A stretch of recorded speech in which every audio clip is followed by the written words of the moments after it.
Hey folks, good afternoon, and we are back with our Market Outlook video series. This week, as usual, today we are going to look back at what Nifty did over the past week and what the next week has in store for us. We'll go straight into the charts today, and as we all know, we are at all-time highs. We are finally above the 19,000 levels, and currently we are very close to actually 19,200 levels. So uh, this is what I mean. So this is what generally happens in expiry weeks. Like if a certain move is about to pan out, trending move, then on one side, that is, then I mean, it's a fight between bulls and bears. If the bulls start winning, then the bears have to go for cover, and that is what happened on the week on the expiry week uh, the of June monthly series, and as bears went for cover, that accentuated the up move, and we finally closed above all-time highs, above 19,000 for the week. So congratulations to all of us, and hopefully our portfolios are also in good spirits. So what happens now after this? Uh, so let's look at what the what are the which sectors did well, and if as we can see here, most of the all the sectors ended in the green, with sectors like pharma, healthcare, then auto, PSU banks, and even IT. IT did well over the last week, and especially on Friday. So that's a good sign, because the results coming out, I mean, going into the results, IT results, generally the IT companies, big IT companies come out first with their quarterly results. So if IT is bullish, that means Nifty can actually take a lot of support from there. So most of the sectors, I mean, quite a few of these sectors are outperforming, and the mid cap and the small cap did not outperform over the last 2 weeks. But if Nifty continues to, stay above 19,000, ultimately, again, the a lot of buying will be seen uh, in these segments as well. So if we look into the options chain, what do we see? We see a lot of support, a good support. I mean, getting built up at 19,000 levels, and then at 19,100 levels. So these are the major areas where the put writers are, I mean, aggressively writing puts. So ideally, once a breakout happens, it's good to, for the Nifty, if it tests that breakout zone, and and if it sustains, that means it's a continuation of the trend in that direction. But going by the options data here, I'm not sure whether 19,000 will get reached on the downside. It's quite a lot of put additions, and compared to that, you'll see call unwinding is also happening. So which means the call writers have given away their they have lost faith that they will be able to defend the bears, that is, they will be able to defend the 19,000 levels. So very few call writers are actually existing there. So my guess is 19,000 will possibly hold, and and any dip towards 19,050 levels would be a good place to go long on Nifty. And what can be of course, the stop loss for these, if any long positions were to be taken, should be that 18,800, 850 levels. So that should be the stop loss if any long positions are taken. And what can be the expected target? See, I see the maximum number of calls that got added is at 19,400 levels, and 19,500 levels appears to be the strike where the maximum call writers are placed at currently. So yeah, so the targets would be this 19,400 to 500 levels. So it's possibly if Nifty goes there, then it might face some resistance at these levels.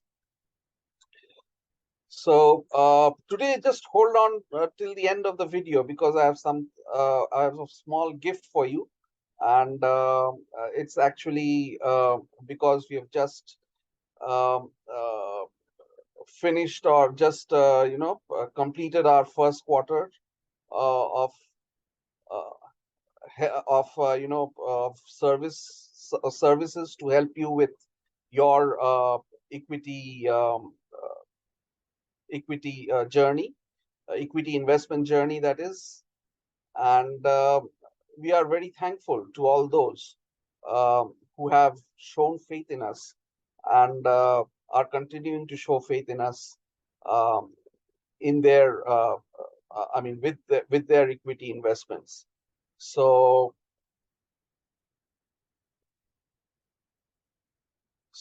it's for all that because of this small milestone that we have achieved. We have a small gift for you. So please stay there till the end. Uh, Bank Nifty more or less performed as what the Nifty, like what the Nifty did. I mean, and it's also closed at all-time highs. So going forward, if yeah, this 43,500, 400 to 500 levels is a good support. And since we have broken past this 44,500 levels, um, I mean, over the next few weeks, I would see Bank Nifty moving towards maybe 47,000 levels. But if that will take a longer time, I would think. It's not going to happen very soon. But yeah, uh, those are the levels that the Bank Nifty would ultimately, you know, uh, reach. Nifty IT made a good comeback.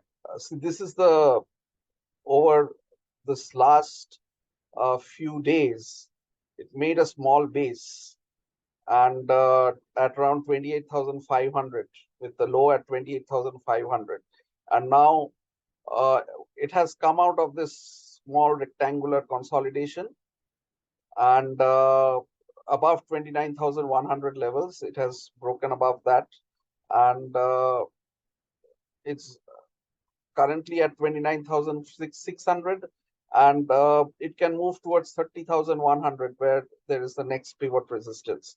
So yeah, so if Nifty IT, if the companies, big companies, TCS, Infosys, start giving good results, then of course this might be just a cakewalk for the Nifty IT, because the IT sector has been beaten down, and any good surprise, positive surprise coming out of the results would lend a big support to the IT companies, and of course it will help Nifty IT and the Nifty going forward. So what did Reliance do? Reliance is practically doing nothing. It's just, hovering around the 2550 levels. It's probably waiting for the results, which might come out over the second or the third weekend of this July month. And I think once that comes out, or maybe in anticipation of, a few days before the results, it might start making a move in one direction or the other. But so far, I would think it might just continue in this uh, 20 2580 to around 2470. So in this 110 point range, Reliance might just play on for a bit for a while longer. Quickly moving on to the mid cap 100. It's again ended the week at all-time highs, and now the support is getting established at 34,650 levels. And if that holds, a move towards 37,700 levels over the coming weeks and months is what we can expect the Nifty mid-cap segment to do, the mid-cap 100, that is, mid-cap 100 index to do. Moving on to the Nifty small cap, it is almost breaking out. It is almost breaking out and close to making new highs. 524 was the high it made around January 2022, and yeah, it did cross that, did make an all-time high, but it couldn't sustain last week.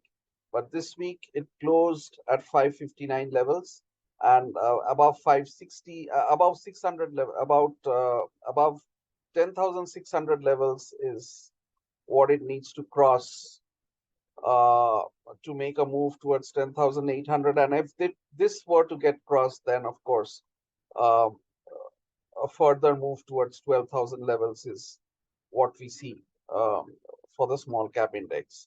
But of course, if it were to break this 10,000 levels, then that would mean that the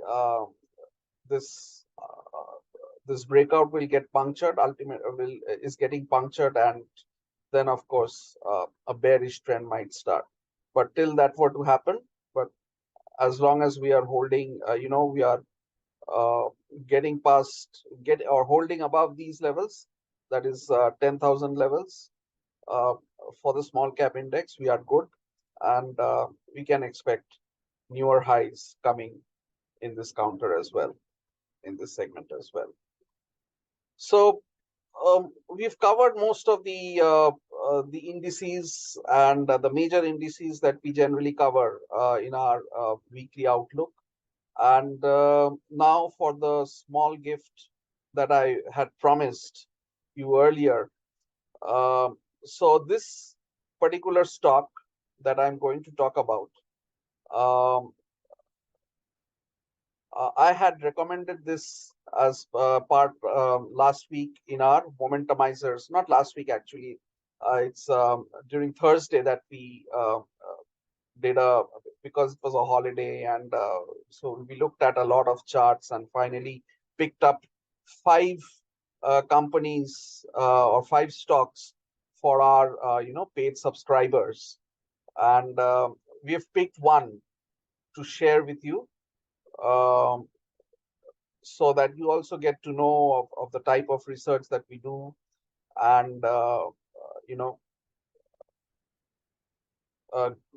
so just going. So also a disclaimer from my side that I do not hold any positions in this particular stock as of now.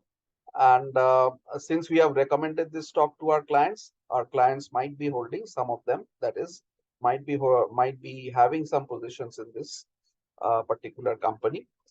So with this disclaimer, the company name is, of course, M&M Financials. By now you must have seen that. And as you can see, this company is coming out of almost a 5-year breakout. So the last time it was at these levels, which is at 325 levels, it was during May,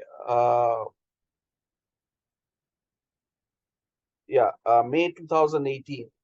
And now, again, after 5 years, it has actually broken above those levels. And and even though the volumes have still not picked up that much, but I see the strength and I see the outperformance in this particular stock, and that's why I recommended it in my momentumizer section. So please do your own research before you take any position in this stock. And if I were to take any position, I would recommend stop loss below 320 levels. So if it were to break again below 320, or if you want to be slightly more conservative, maybe 315, which is below this particular pivot line. So it's probably a good stock which can generate some returns for you guys. So that again, like I said, please do your own research before you you know enter into any positions. Because I've recommended this particular stock to my clients in our one of our sections, my views are of course biased in this regard. So M&M Financials is also an FNO stock. So if we just go back to check what the options chain looks like, so this is what the M&M options chain looks like. As you can see, the maximum call positions are at 340 levels and then at 350 levels. So these are the two areas where the maximum calls have been written. And the maximum puts are at 300 levels, but the maximum additions to puts have been in the 320 strike. So I would think this 320 area level would be a good support area for the stock going forward. And if the stock were to move above 340 and 350 levels, then of course, again, the move towards higher levels would get even faster because of the unwinding that we might see in these call positions at 340 and 350. So just wait for, just watch out for what's going to happen watch out for uh, the activity in the coming days at these levels, that is 340, 350, and see the fun if that were to happen. So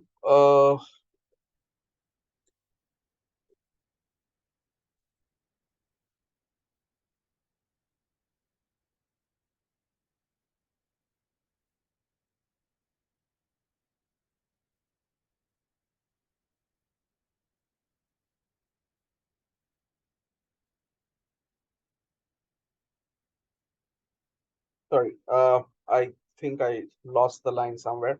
Um, so I guess that's all from my side for now.